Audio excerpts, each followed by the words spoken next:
Hello everyone and welcome back on my YouTube channel. আজকে আমি তোমাদের অষ্টম শ্রেণীর ভূগোলের দক্ষিণ আমেরিকা চ্যাপ্টারটি থেকে সমস্ত ইম্পর্ট্যান্ট এসএকিউ কোশ্চেনগুলি আলোচনা করব, যেটি তোমাদের পরীক্ষার জন্য অত্যন্ত গুরুত্বপূর্ণ।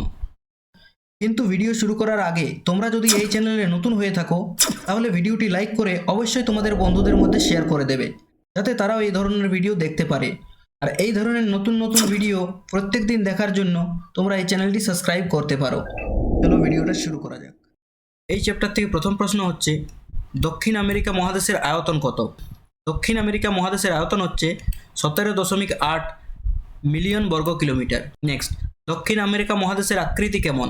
এই মহাদেশের আকৃতি অনেকটা ত্রিভুজের মতো। কোন নাবিকের নাম অনুসারে এই মহাদেশের নাম আমেরিকা হয়েছে? ইতালির নাবিক আমেরিগো ভেসপুচির নাম অনুসারে। দক্ষিণ আমেরিকার দক্ষিণতম বিন্দুর নাম কি? দক্ষিণ আমেরিকার দক্ষিণতম বিন্দুর নাম হলো হর্ন অন্তরীপ। লাতিন আমেরিকা বলতে কোন অঞ্চলকে বোঝায়? দক্ষিণ আমেরিকা, মধ্য আমেরিকা, মেক্সিকো ও ক্যারিবিয়ান দ্বীপপুঞ্জকে একত্রে লাতিন আমেরিকা বলা হয়। নেক্সট, আন্দিজ পর্বত কোন প্রকারের পর্বত? আন্দিজ পর্বত একটি নবীন ভঙ্গিল পর্বত। দক্ষিণ আমেরিকার বৃহত্তম নদী কোনটি? দক্ষিণ আমেরিকার বৃহত্তম নদী হলো আমাজন নদী। আমাজন নদীকে কেন নদী সমুদ্র বলা হয়? মোহানার কাছে আমাজন নদী অত্যন্ত চওড়া, প্রায় 80 কিমি। একে নদী সমুদ্র বলা হয়। আমাজন অববাহিকায় সারা বছর বৃষ্টি হওয়ার প্রধান কারণ কি? নিরক্ষীয় জলবায়ুর প্রভাবে এখানে সারা বছর বৃষ্টি হয়। সেলভা অরণ্যকে চিরগধূলির দেশ কেন বলা হয়?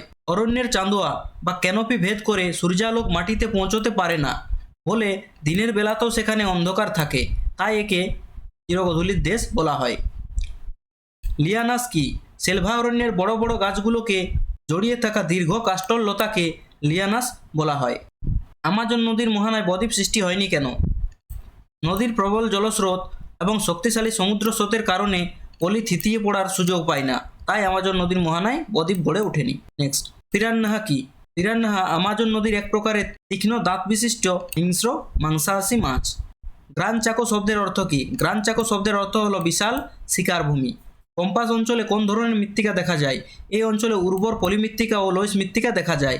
দক্ষিণ আমেরিকার কোন মরুভূমি পৃথিবীর শুষ্কতম স্থান? আটাকামা মরুভূমি পৃথিবীর শুষ্কতম স্থান। কম্পাস অঞ্চলের প্রধান দুটি নদীর নাম কি? কম্পাস অঞ্চলের প্রধান দুটি নদীর নাম হলো পারানা ও প্যারাগুয়ে।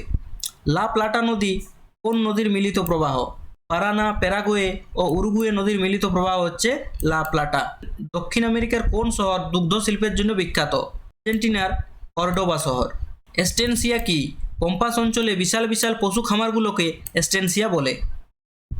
আমাজন অববাহিকার প্রধান আদিম আদিবাসীদের কি বলা হয়? আমেরিন্ডিয়ান। কম্পাস অঞ্চলে রাখালদের কি বলা হয়? গাউচো বলা হয়। প্যাটাগোনিয়া মালভূমি কেন সৃষ্টি হয়েছে?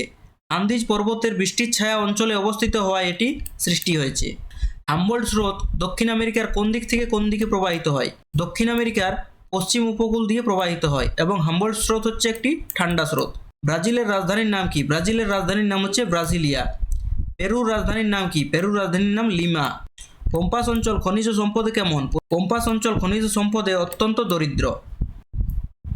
আমাজন নদী কত কিলোমিটার দীর্ঘ? এটি 6447 কিলোমিটার দৈর্ঘ্য। রিও ডিলা প্লাটা কি? পারানা ও প্যারাগুয়ে নদীর মিলিত প্রবাহের মোহানা অঞ্চল। আমাজন নদীর মোহানায় বদ্বীপ গড়ে উঠেছে কি? না, আমাজন নদীর মোহানায় বদ্বীপ গড়ে ওঠেনি। নেক্সট, দক্ষিণ আমেরিকার কোন অঞ্চলকে পৃথিবীর জীবন্ত জাদুঘর বলা হয়? সেলভা অরণ্যকে। কম্পাস অঞ্চলের প্রধান অর্থকরী ফসল কি? কুইটো শহরটি কোন পর্বতের উপর অবস্থিত? এটি আন্দিজ পর্বতের উপর অবস্থিত। ম্যাজিস্ট্রো কারা? ইউরোপীয় ও আদিবাসীদের মিশ্র জাতিকে ম্যাজিস্ট্রো বলা হয়।